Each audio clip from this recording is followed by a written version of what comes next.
الرجاله والشباب بعد اذنكم اطلعوا بره الفيديو ده. عايز اتكلم مع الستات شويه لوحدينا كده. يا ابني اطلع بره بقى، هتكلم مع الستات في موضوع في السريع كده وهجيبك تاني. يلا بره، يلا يلا يا حبيبي، يلا زق عجلك، يلا تعالوا يا ستات. خلاص الرجاله طلعوا بره، يلا. النهارده يا ستات هنتكلم في موضوع تقيل عليكم جدا جدا جدا، اتقل موضوع ممكن اي راجل يتكلم مع ست فيه. هنتكلم النهارده يا ستات على طريقه الاعتذار. انا عارف انكم ما بتغلطوش خالص، والدرس ده هيبقى تقيل عليكم شويه، فمعلش استحملوني شويه كده.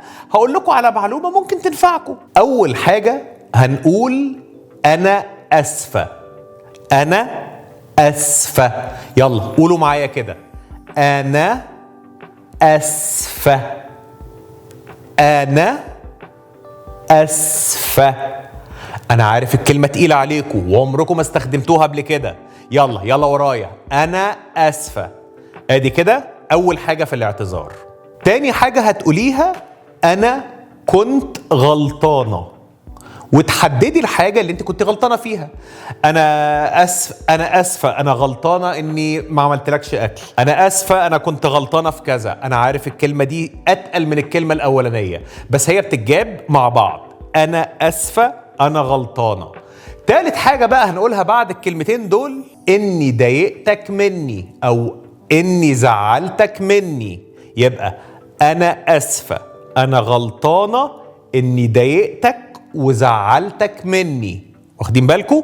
اهي 3 مقاطع هناخدها على 3 مراحل كده ورا بعض. رابع حاجه لما تقولي الاعتذار بالطريقه دي، مفيش بقى كلمه بس، اصل انت، وانت لو كنت عملت، وانت لو كنت سويت، وانت لما قلت. لا لا لا لا، ما بنقولش الحته دي خالص. يبقى انا اسفه انا غلطانه اني ضايقتك، ماشي؟ بس مفيش تقطيم، مفيش بقى حته نحاول نرمي اللوم عليه او نبدا لا لا لا، خلاص هما كده. انا اسفه انا غلطانه اني ضايقتك وزعلتك مني. خامس حاجه تون الصوت وانت بتعتذري. بلاش تبقي قلبه وشك انا اسفه اني غلطانه لا مش عسكري هو، ما لا لا مش كده، ما بتتعملش كده. يا ريت يبقى صوتك شتوي. انا اسفه انا غلطانه يا حبيبي، يبقى فيها، عارفه، يبقى فيها شويه تنهيده كده، شهقه كده، ماشي؟ يا ربنا مسيكي بالخير يا ياسمين يا عز. الصوت الشتوي فكره لا تموت. سادس حاجه نحاول نصلح الموقف اللي احنا بوظناه، ماشي؟ لو في مثلا موضوع معين انت ضايقتيه فيه، قولي له مش هعمل كده تاني. لو حاجة ممكن ترجعيها له، رجعي له الحاجة اللي هو عايزها يا ستي. لو أكلة كان طالبها وانت ما قفشتي عليه، هعمل لك يا سيدي الأكلة اللي انت عايزها، تمام؟ يبقى نحاول على قد ما نقدر نصلح الموقف. أنا عارف يا ستات ويا بنات الكلام اللي أنا بطلبه منكم ده صعب جدا وتقيل جدا جدا عليكم، وانتم مش متعودين على كده، وحتى تقريبا ممكن تكونوا ما اعتذرتوش في حياتكم ولا مرة. بس أنا آسف، أنا آسف. حاولوا إيه ده؟ شفت انا قلت انا اسف ازاي؟ سهله سهله ايه؟ شفت انا قلت انا اسف زي ما انا قلتها كده؟ قولوها انتوا بنفس الطريقه. سهله سهله والله. انما افتح التلفزيون الاقي 3 مذيعات جايبين ضيفه، والموضوع الحلقه اللي بيتكلموا فيها ازاي تعتذري بشكل غير مباشر لجوزك. ايه الشكل غير مباشر ده؟ ما تعتذري بشكل مباشر.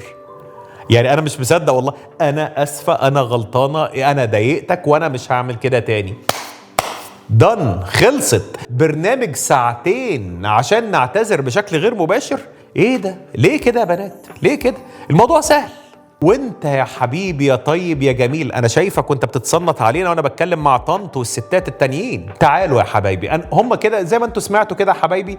انا بتكلم في موضوع هم كده كده مش هيعملوه. مش عارف والله اطلب منكم ايه بصراحه، بس خليك راجل. مش انتوا كنتوا بتشتكوا ان انا بتكلم مع الرجاله بس؟ اديني بتكلم معاكم اهو، ومش عاجبكم برضو؟